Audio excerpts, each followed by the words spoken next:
Entrevista do dia. Fardo do diabetes, que mata uma pessoa a cada 6 segundos no mundo, não para de crescer, com 382 milhões de portadores apenas em 2013, foi o que informou a Federação Internacional do Diabetes. E nessa sexta-feira, a gente aborda esse tema com a endocrinologista doutora Marta de Aguiar Ribeiro. Muito bom dia, doutora Marta. Marta, prazer em recebê-la aqui pela primeira vez no Jornal Sul Capixaba. Bom dia, Andressa. Bom dia a todos os ouvintes da Rádio Sul Capixaba, FM 90.5. É com muito prazer que estou aqui hoje para conversar um pouquinho sobre diabetes. Esse tema, assim, são muitas perguntas, né, Marta? Mas eu acho que a gente tem que começar a explicar mesmo o que significa, doutora, a diabetes. O diabetes é uma doença crônica que vem acometendo cada vez mais pessoas no Brasil, no mundo, e que o diagnóstico é simples, fácil de fazer. Conseguimos resolver essa questão do diagnóstico simplesmente com a medida da glicemia de jejum em 2 ocasiões, em 2 dias diferentes. E quando essa glicemia já vem acima de 100, consideramos uma glicemia de jejum alterada, que já seria uma predisposição ao diabetes. Acima de 126, em 2 medidas seguidas, já fechamos o diagnóstico de diabetes. O nosso grande problema com o diagnóstico é que muitas vezes esse aumento da glicemia, a maior parte deles, não vem associado a sintomas. E muitas vezes é o que complica, porque os sintomas do diabetes, eles aparecem tardiamente. E quando aparece, Andressa, é alteração renal, alteração em região dos pés, alteração cardíaca, e o nosso tempo de tratamento se passou. Além do que a gente não pode esquecer que o diabetes está muito associado ao sedentarismo, à dieta inadequada e ao ganho de peso. Importante saber dessa situação, de como a doença é silenciosa, é isso? Então a gente só sabe que está com a doença depois de algum tempo, depois de uma complicação, vamos dizer assim. Sim, e uma maneira da gente intervir antes de aparecerem as complicações é a gente rastrear, ou seja, a gente fazer um exame naqueles pacientes que não têm sintoma algum de doença, ou seja, naqueles acima de 40, 45 anos, ou antes disso, se tiver associado à obesidade. É importante também, doutora Marta, dizer que existem tipos diferentes da doença, né? Como é que fica essa classificação de tipos? Existem vários tipos de diabetes. Os mais comuns e o que a gente encontra mais no dia a dia é o diabetes tipo 1, que é aquele que aparece numa fase precoce ou no adulto jovem, e que no diagnóstico a gente já precisa associar a insulina, porque esses pacientes, eles têm o que a gente chama de falta de insulina, vem com perda de peso, urinando muito, acordando à noite para beber água e ir ao banheiro, e que o único tratamento disponível nesse momento é a insulina. E o tipo 2, que é o diabetes que vem associado à obesidade, à dislipidemia, à hipertensão arterial, ao triglicerídeo elevado, e que a gente chama esse conjunto de alterações de síndrome metabólica, que é o que vai desencadear lá na frente o infarto, a insuficiência renal, alterações da vasculatura periférica, né, que vai dar alteração no pé. Então, esse são os 2 grandes diagnósticos que a gente faz no dia a dia. E um diagnóstico correto, Andressa, nos leva também a um tratamento adequado. O tratamento que a gente direciona para um paciente que está perdendo peso, que tem diabetes tipo 1, é a insulina. E no diabetes tipo 2, que vem associado à obesidade e essas outras alterações que havia comentado anteriormente, são outros medicamentos, medicamento via oral e principalmente a perda de peso e atividade física. Então nem todo mundo toma insulina, mas é bom que todo mundo faça um exercício físico. Sim, é super importante. Se eu pudesse colocar num comprimido atividade física, eu prescreveria para todo mundo, não só para quem tem diabetes, não só para quem é obeso. É um remédio que a atividade física diminui infarto, diminui derrame cerebral, diminui insuficiência renal, diminui alteração do humor, depressão, ou seja, o melhor remédio é a atividade física. Muito bom mesmo. E aí, todo mundo fala muito, doutora Marta, que ter essa doença tem que ser uma rotina muito rigorosa, um tratamento muito rigoroso. É isso mesmo? Muda muito a vida da pessoa, um tratamento muito rigoroso? Olha, não dá pra gente falar de diabetes, obesidade, dislipidemia, sem falar de um autocontrole. É super importante o paciente ter noção do diagnóstico, saber as complicações que o diabetes leva e aderir ao tratamento, porque eu falo que o diabetes tem seu tempo de tratar. Uma vez que a gente passou esse intervalo, quando aparecem as complicações, fica difícil a gente voltar e reverter. Então, o mais importante é um controle adequado. Claro, mudar estilo de vida não é tão simples, a gente sabe disso, mas é o que a gente tem que procurar.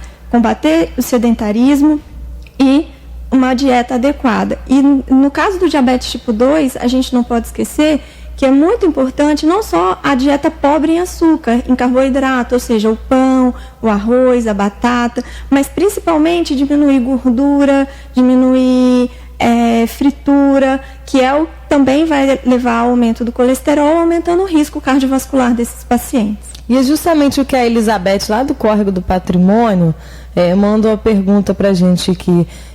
Qual a dieta a ser seguida pelo diabético? Então, é isso que você acabou de falar, né, doutora? Ter essa igualdade, né? Sim, a dieta do diabetes é uma dieta equilibrada. Quando a gente fala equilibrada, não pode ser totalmente sem carboidrato. Tem que ser uma quantidade adequada de carboidrato, proteína, gordura e saber comer com moderação, nada em exagero. Então, assim, o controle do diabetes vai depender disso. E a evolução do diabetes depende desse bom controle. E aí tem aquela dúvida, assim, que todo mundo fala que carrega, né, a doença. O pai tem, a mãe tem, o avô teve, o filho, a outra geração, com certeza vai ter a doença? O diabetes tipo 2, que é o que vem associado à obesidade e às outras alterações do colesterol, que a gente também fala síndrome metabólica, ele está muito mais associado à origem genética do que o diabetes tipo 1, que é aquele que aparece na criança, que a gente já começa com insulina. Esse diabetes tipo 2, existem vários genes que são candidatos à predisposição à doença.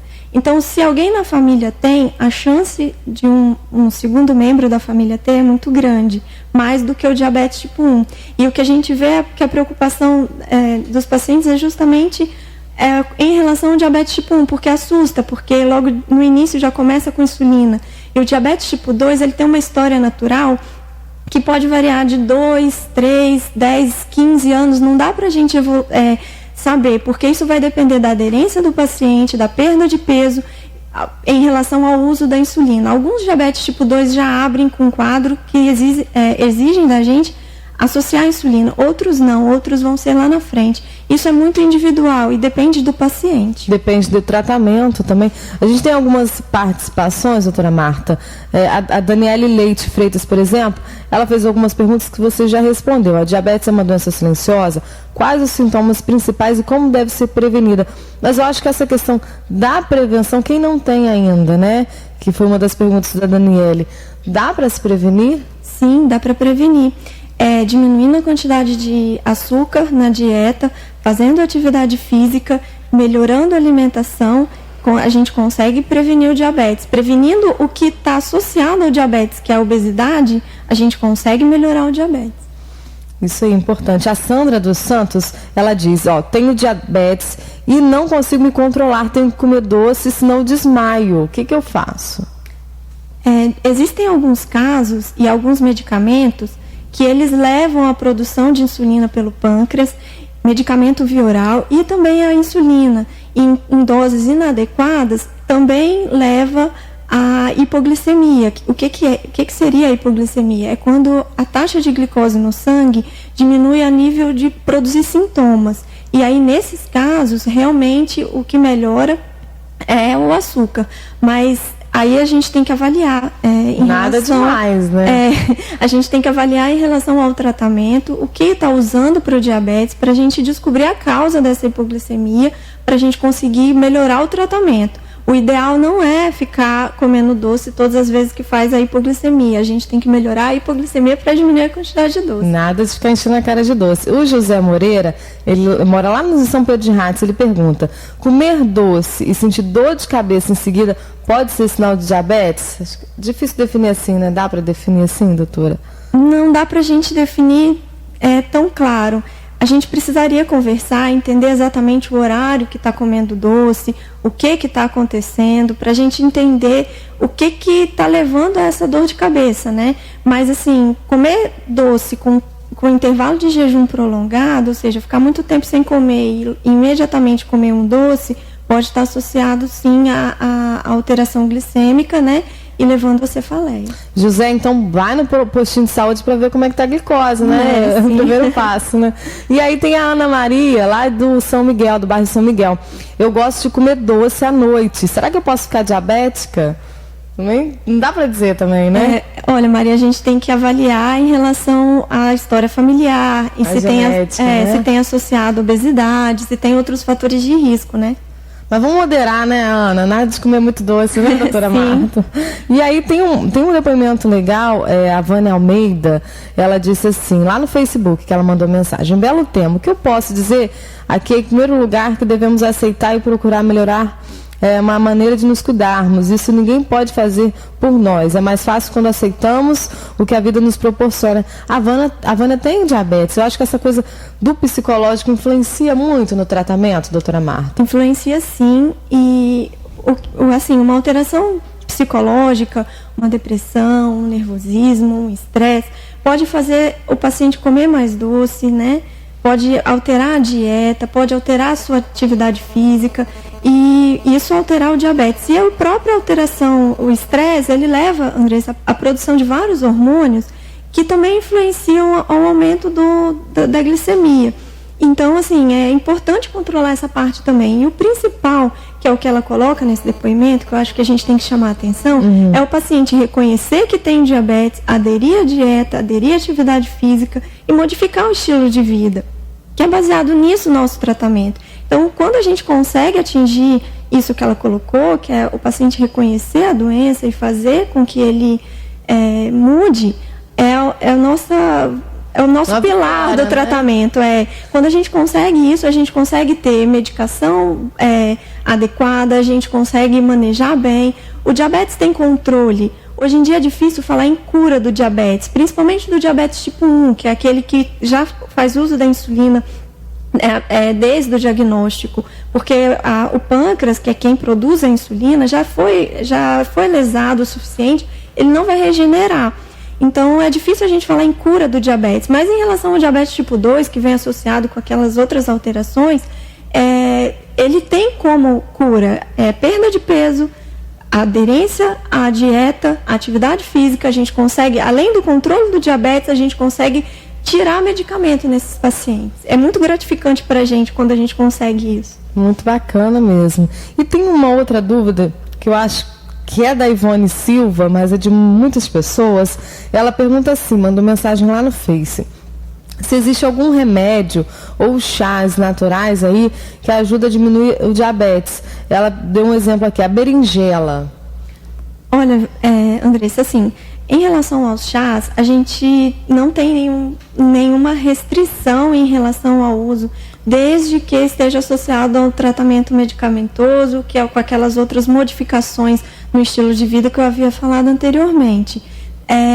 Em relação, assim, a gente não tem nenhum trabalho, não tem nenhum livro, não tem nenhum estudo que prove para a gente esse controle. Mas muitas vezes o que eu vejo são os pacientes substituem o café com açúcar pelo chá, ou substituem o suco com açúcar ou refrigerante por um chá. E muitas vezes conseguem, usando o chá de berinjela, por exemplo, mas existem outros, no lugar dessas bebidas, e consegue perder peso e melhorar. Então, é uma coisa que, assim, realmente melhora quando modifica em relação a essas questões do dia a dia, né? Nada de colocar açúcar. Não pode. Isso é importante dizer. Só mais uma perguntinha pra gente encerrar, doutora Marta. Tem muita gente que emagrece muito, continua comendo e emagrece muito.